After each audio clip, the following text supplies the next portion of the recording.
কোটা আন্দোলন ইস্যুতে বিক্ষোভ যখন চারিদিকে ছড়িয়ে পড়ে তখন পরিস্থিতি নিয়ন্ত্রণে কারফিউ জারি করে সরকার।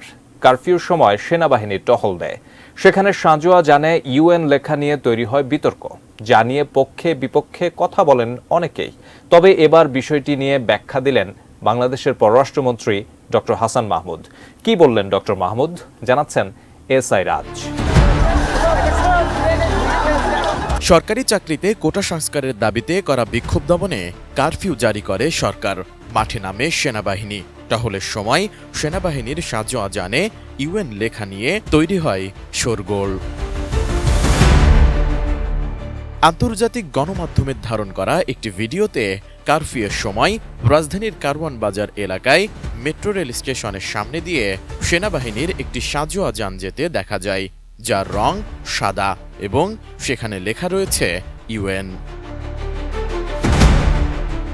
জানা যায়, পৃথিবীর বিভিন্ন দেশে নিয়োজিত জাতিসংঘ শান্তিরক্ষী বাহিনীর সরঞ্জামে ইউএন লেখা থাকে এবং সেসব সামরিক সরঞ্জামের রং সাধারণত সাদা হয়ে থাকে।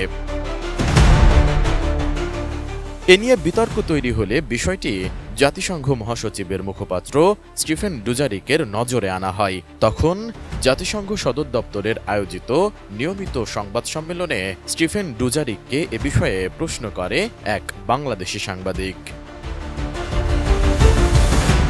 জবাবে স্টিফেন ডুজারিক বলেন, জাতিসংঘের নির্ধারিত কাজ ছাড়া অন্য কোনো ক্ষেত্রে জাতিসংঘ লেখা যানবাহন ব্যবহার করা যায় না। বাংলাদেশে আমাদের সহকর্মীরা জাতিসংঘ লেখা বাহন চলমান ঘটনা প্রবাহের সময় ব্যবহৃত হয়ে থাকতে পারে। আমরা এটা গুরুত্ব সহকারে বলতে চাই যে সব দেশ জাতিসংঘে সেনা ও পুলিশ সদস্য পাঠাচ্ছে, সেই সব দেশের শুধুমাত্র জাতিসংঘের কাজ করার ম্যান্ডেট আছে, সেখানেই কেবল জাতিসংঘ লেখা বাহন ব্যবহার করতে পারবে।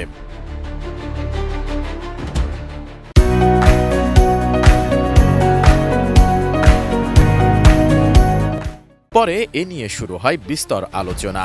বিষয়টি নিয়ে বুধবার কথা বলেন বাংলাদেশের পররাষ্ট্রমন্ত্রী ডক্টর হাসান মাহমুদ। সাংবাদিকদের কাছে তিনি স্বীকার করেন, সেনাবাহিনীর সাঁজোয়া জানে ইউএন লেখা ছিল, ভুল করে জাতিসংঘের লোগো সম্বলিত গাড়ি ব্যবহার করা হয়েছে বলে জানান তিনি। তবে এই গাড়ি জাতিসংঘের নয়, বাংলাদেশের। ভেহিকল ব্যবহার হচ্ছে না। আই মেক ইট ক্লিয়ার, এগুলো জাতিসংঘ শান্তি মিশনে ভাড়া দেওয়া হয়েছিল, লোগোটা মোছা হয়নি ভুলে, তো সেই লোগোগুলো মুছে দেওয়া হয়েছে এখন। এ বিষয়ে সামরিক বিশেষজ্ঞরা বলছেন, সাদা রঙের এসব সাঁজোয়া যান হয়তো সম্প্রতি জাতিসংঘ মিশন থেকে ফিরেছে, না হয় কোনো মিশনে যাওয়ার প্রস্তুতিতে আছে, সেজন্য এগুলোর রং সাদা রয়েছে। এদিকে জাতিসংঘ শান্তিরক্ষা মিশনে কাজ করেছেন এমন একজন ঊর্ধ্বতন সাবেক সামরিক কর্মকর্তা জানান, বাংলাদেশ যখন যেখানে শান্তিরক্ষা মিশনে যায় তখন সেখানে জাতিসংঘ নির্ধারিত সামরিক ও অন্যান্য সরঞ্জাম নিয়ে যায়। এসব সরঞ্জামের জন্য জাতিসংঘ বাংলাদেশকে ভাড়া দেয়। সরঞ্জাম আনা নেওয়া ও মিশনে সেগুলো রক্ষণাবেক্ষণের জন্য জাতিসংঘ সংশ্লিষ্ট দেশগুলোকে অর্থ দেয়। এসআই রাজ, এটিএন নিউজ।